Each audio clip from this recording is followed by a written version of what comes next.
Anda tidak bisa menempuh ilmu bulatan itu, memakainya untuk menyelesaikan masalah bulatan. Kita harus kembali ke segitiga. Metode-metodenya bagaimana saya sudah punya.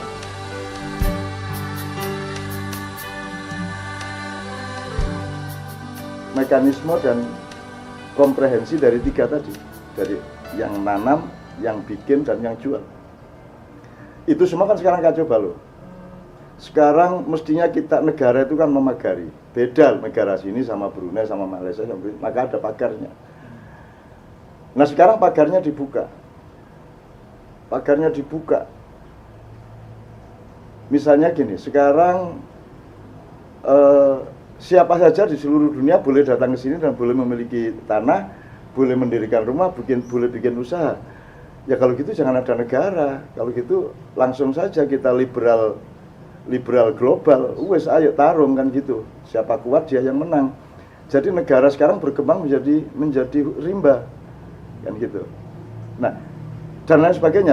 Contohnya sangat banyak. Termasuk apakah kalau Indonesia membatasi agama itu ada Islam misalnya ya, terserah yang disebut agama itu kita bisa berdebat. Tapi pokoknya yang dimaksud oleh konstitusi itu ada agama Islam, agama katakan Protestan, Katolik, Hindu, Buddha, Konghucu umpamanya.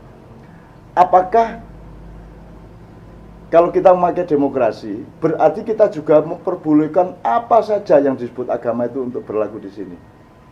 Apakah demokrasi seperti itu? Apakah sebuah rumah yang demokratis itu membuka rumahnya, kamarnya, biliknya, kamar mandinya, dapurnya untuk semua orang sekampung? Ataukah ada tatanan dalam hidup ini? Ada tatanan. Ada tamu yang kita persilakan duduk di beranda. Tergantung kepantasannya dan alur sejarahnya. Ada tamu yang kita persilakan masuk ke balai depan. Ada yang tamu yang sudah terbiasa dan boleh masuk ruang tengah, buka kulkas, ambil minuman. Tapi kan tidak ada tamu yang boleh masuk ke bilik kita. Kan tidak ada tamu yang boleh ke kamar pribadi kita. Nah, kamar pribadi ini pemerintah, apa negara, apa rakyat? Kamar pribadi ini memakai ilmu apa untuk tahu kamar pribadi ini pemerintah atau rakyat? Pemerintah kan di samping rumah biasanya, di pojokan rumah dia. Rumah ini kan milik rakyat. Berarti bilik pribadinya adalah harga diri rakyat, martabatnya rakyat, kan gitu. Nah sekarang itu jebol semua. Oke. Kemudian orang berpikir revolusi, orang berpikir reformasi sudah pernah terjadi dan kontraproduktif. Orang berpikir perubahan-perubahan dengan metode dan formula yang bermacam-macam. Orang berpikir kudeta bahkan. Orang berpikir perubahan-perubahan yang mungkin dengan pikiran agak panjang ke depan, atau yang pun sing penting ganti sih. Yang penting ganti dulu nih yang merintahin. Ada juga yang begitu. Semua kemungkinan tadi itu lebih besar pasak daripada tiang. Pertama karena dia berasal dari ilmu yang sama dengan yang merusak. Sekarang kalau itu semua dilaksanakan pakai demokrasi berarti harus menunggu beberapa tahun lagi pemilu dan harus dimenangkan oleh yang katakanlah pro rakyat. Sementara demokrasi kita tidak pernah punya pengalaman di mana rakyat itu memilih sesuatu yang dia mengerti. Yang kita tahu di pilkada, di pilkades, dipilihkan oleh parpol. Dia tidak punya kebebasan memilih sesuai yang otentik dan original dan genuine dari aspirasi dia. Nomor 2, itu pun nanti kan tergantung demokrasi sudah menjadi komoditas, demokrasi sudah menjadi pasar, di mana akhirnya orang memilih atau tidak memilih itu tergantung apa yang diterimanya secara finansial, tergantung kepentingan materialnya dipenuhi apa tidak oleh orang yang punya kepentingan untuk dipilih. Jadi kalau kita pakai ilmu yang normal, demokrasi, itu kita tidak bisa berbuat apa-apa. Sekarang kalau pemerintah boleh mengamandemen sampai 160 sekian pasal bertentangan dengan aslinya, mereka boleh itu. Tetapi kalau rakyat yang mengamandemen, makar. Ini terbalik dengan situasi rumah tangga dengan pembantu rumah tangga. Kalau pembantu rumah tangga, kita punya pembantu rumah tangga, itu dia boleh kapan saja pulang, memutuskan hubungan kerja, dia tetap pahlawan. Tapi kalau juragannya, kalau kita yang mempekerjakan dia tiba-tiba memutuskan hubungan kerja, misalnya karena pembantu kita mencuri atau dia berbuat yang tidak senonoh sehingga tetangga kita menjadi protes dan seterusnya, itu kita melakukan PHK dan itu zalim tidak karu-karuan. Sementara pembantu kita boleh kapan saja boleh kapan saja pergi dari rumah kita dan tetap dibelain. Sama pembantu rumah tangga kita yang pemerintah ini, mau ngubah aja apa aja boleh. Mau ngubah pasal, bikin undang-undang baru, Yahudi boleh berkembang di sini.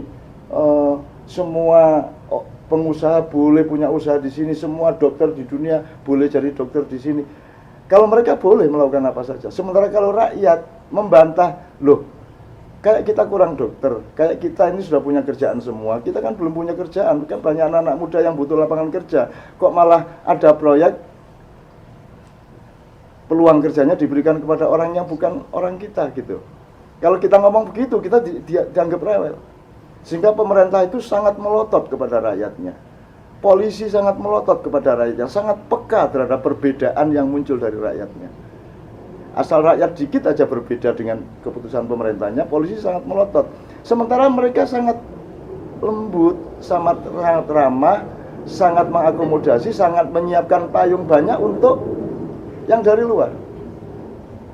Nah sekarang mau merubah bagaimana? Mau merubah bagaimana? Anda pakai revolusi, ada beberapa kelemahan. Satu, korbannya sangat banyak. Nomor dua, Anda apa sudah bikin kabinet yang baru? Anda sudah punya pemimpin yang baru? Apa Anda sudah punya tradisi budaya untuk memilih pemimpin? Masyarakat kita ini kan tidak mikir pemimpin yang baik itu bagaimana. Mereka itu hanya siap ngawulo. Ngawulo itu mengabdi kepada seseorang. Seseorang ini seharusnya dia menentukan siapa. Karena kita ini kawulo, kita ini kerajaan dulu. Jadi tahunya ngawulo, kita mengabdi kepada Allah lewat raja. Ya. Dan yang ngawulo ini jangan dipikir orang desa-desa. Setiap sarjana juga ngawulo. Kalau saya dokter, saya profesor, saya ngawulo kepada menteri siapa supaya jadi staf ahlinya, supaya saya jadi sekjennya, supaya saya jadi dirjennya. Semua cita-citanya ngawulo. Maka jangan kaget kalau demokrasi kayak apapun dengan mental ngawulo seperti itu ya nggak akan jalan. Sebenarnya ngawulo juga tidak jelek-jelek amat. Karena hidup itu beribadah kepada yang memiliki kehidupan. Ibadah itu bahasa Jawanya ngawulo. Jadi ngawulo itu ibadah. Kalau bahasa modern loyalitas, pengabdian, apalah segala macam ya, kan gitu. Nah, itu sebabnya meskipun sudah demokrasi, meskipun sudah pakai parpol, meskipun sudah pakai pilkada, pilpres dan pil-pil yang lainnya, sebenarnya budayanya atau budaya ngawulo. Masalahnya adalah kalau dulu ngawulo kepada raja yang ada hubungannya sedikit secara spiritual, sekarang tidak.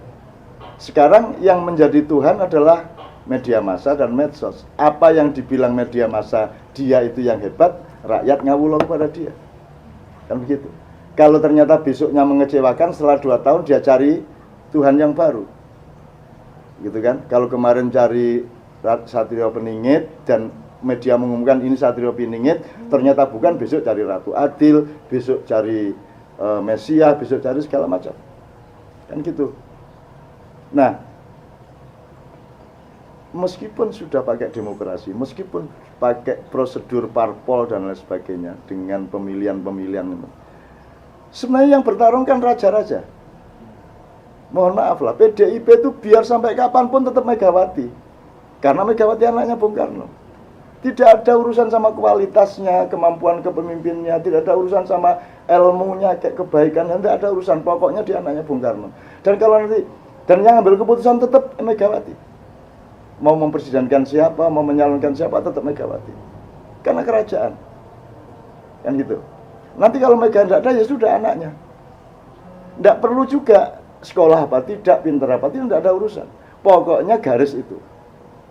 Maka semua pada bikin kerajaan. Maka Demokrat bukanlah Demokrat, bukan parpol, itu adalah keratonnya SBY. mau mencalonkan Agus, mau atau meneruskan Agus di militer atau jadi cagup DKI, itu bukan keputusan rapat Demokrat, itu keputusan SBY, keputusan raja. Maka Haritanu juga bikin kerajaan. Gagal atau berhasil, Surya Paloh juga bikin kerajaan. Sadar atau tidak, Golkar juga sebuah kerajaan dulu.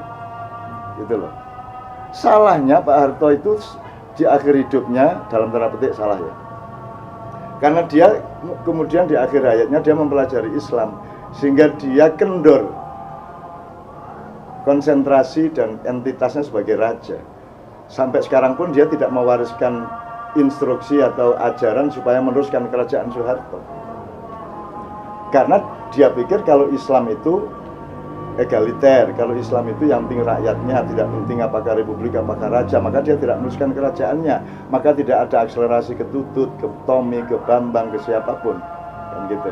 Tapi yang lain lihat semua kerajaan, setiap orang bikin kerajaan, gitu. Semua tokoh-tokoh itu akhirnya kalau mau sukses jadi raja, gitu. Sementara Ma'iyah ini menawarkan kerakyatan dan menolak sama sekali saya atau siapapun menjadi raja. Kita ini software. Setiap orang yang menyerap software Ma'iyah itu punya hak untuk bikin kerajaan atau apapun. Punya hak untuk bikin pasukan, punya hak untuk ikut demo atau menolak demo, punya hak untuk apapun. Tetapi Ma'iyah sendiri itu sebagaimana Islam, dia wacana. Kalau istilah saya, Islam itu energi di akal pikiran dan cahaya di hati atau kalbu, kan begitu. Nah, jadi kalau kita ingin menyelesaikan masalah Indonesia dengan ilmu dan tradisi yang berasal dari bulatan di tengah lingkaran itu, kita tidak akan pernah bisa. Waktunya terlalu lama, prosedurnya terlalu ruwet, efeknya terlalu complicated, korbannya terlalu banyak, ya. Metode-metode yang harus ditempuh juga tidak cocok sama kerakyatan dan kemanusiaan yang kita bangun. Itu pun nanti kalau misalnya kita turunin siapa, presiden ini kita turunin, kan saya bilang kalau gitu bikin kabinetnya dulu. Kalau kamu bisa menemukan menteri-menteri yang menurut kamu tidak seperti yang sekarang, masih ada kemungkinan saya pikirkan, ya.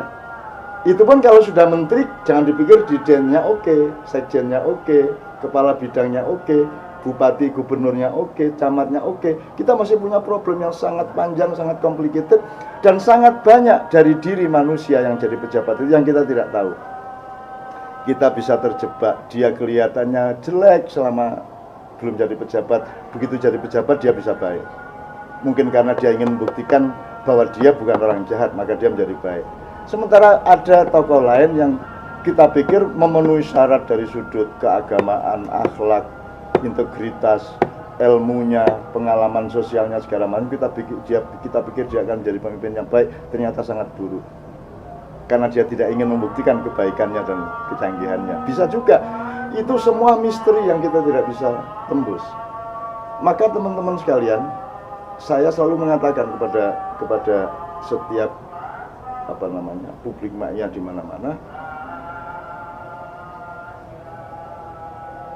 Anda tidak bisa menempuh ilmu bulatan itu, memakainya untuk menyelesaikan masalah bulatan. Kita harus kembali ke segitiga. Metode-metodenya bagaimana saya sudah punya, tapi ada beberapa hal yang mungkin perlu kita ketahui. Misalnya kalau Tuhan bisa memberi hidayah,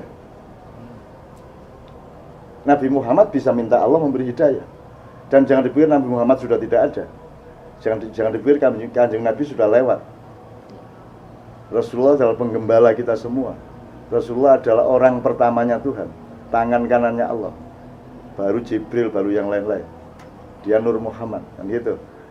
Kalau kita bergaul dalam segitiga cinta ini, ada beberapa hal yang tidak mungkin dicapai oleh bulatan yang bisa kita capai. Ada yang oleh bulatan dengan ilmunya yang canggih-canggih ini nanti tidak tercapai, tapi bisa tercapai dengan segitiga. Segitiga ini pun hanya menghitung secara bulatan pun hanya menghitung berdasarkan ilmu bulatan. Umpamanya,